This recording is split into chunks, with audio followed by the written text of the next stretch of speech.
cybercrime investigation.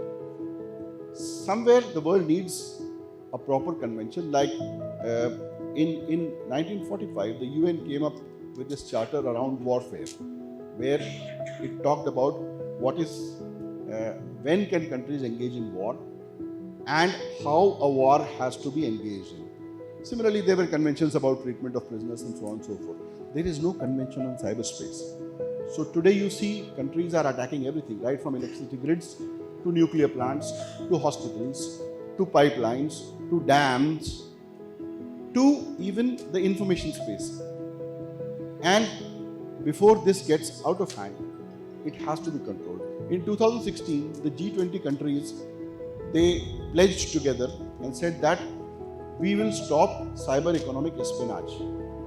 Imagine this, that if your company has an IP, if you are, let's say, in pharma, that one single molecule which you have produced is worth billions of dollars. But imagine that somebody just stealing it out. So that has happened in the past, and there are nation states which are engaged in this kind of organized stealing. And nobody can do anything to stop, because the nature of internet, the nature of free internet allows this. But if you look at China, China has created a kind of internet island. So China has, like the Great Wall of China, it has the Great Firewall. So you cannot look inside China.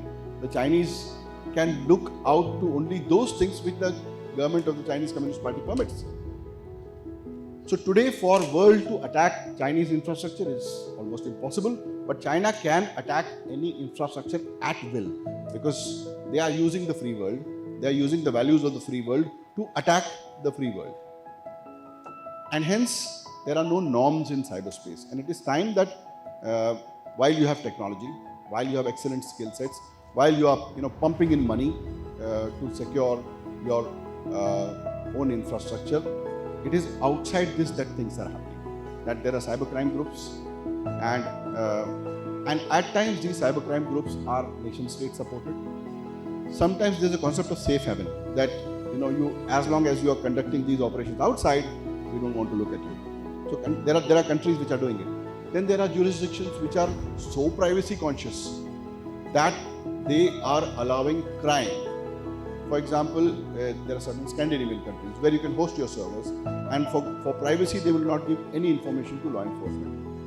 Even it may be even concerning terrorist radicalization, it may be transfer of proceeds of crime, it may be pedophilia, but you don't get information because they believe privacy is a value which is well beyond protection of your children and protection of your societies. Somewhere there has to be a counterbalancing, and this has to be sorted out. So while I believe that you people are doing excellent work, it is governments all across the world, it is nation states which should get together, which should create mechanisms for cooperation, coordination, sharing intelligence on larger cybercrime groups, bringing down the whole cybercriminal infrastructure. Look at the dark web markets. Look at the way cryptocurrencies are being used to extort, to launder, to move proceeds of crime. And somewhere we will have to create a mechanism to control this. Otherwise, the fruits of digital revolution would be lost.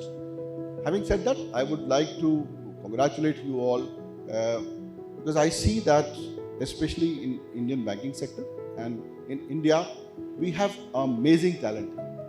And that is what something was said in the opening address, that unlocking India's potential. That you go to Israel and you purchase a cybersecurity product worth millions. There isn't some rocket science in that.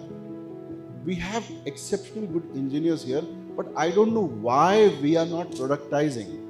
We have brains. Most of the world's coding is being done by us, but we are not productizing. You go to any academic institution, you go to IITs, you would find that we have ideas, but we don't have products. Look at any of the suite of products which you are using. Somewhere you would find that it's all made in some other country. Open your phone, look at the apps. There are hardly any Indian apps. So it's essential, especially in cybersecurity, that we have so much talent here that we should, that industry should prospectively invest in cybersecurity. The RBI has done an amazing job of creating a framework around financial institutions, fintech and banks.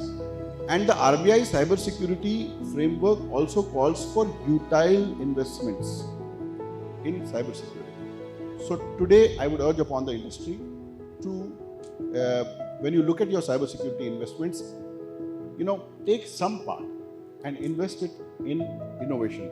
And innovation is risky. Even in startups, you see the success rate is less than 4%.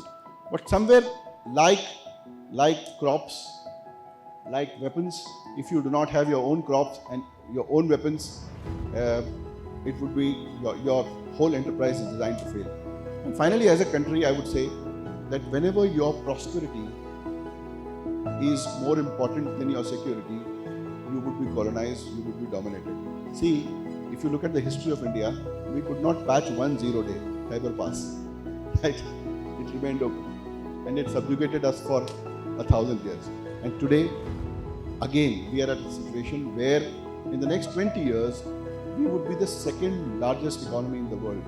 And probably the first largest economy in the world. And if we do not take care of our security, we would be again looking at dark days. Thank you so much.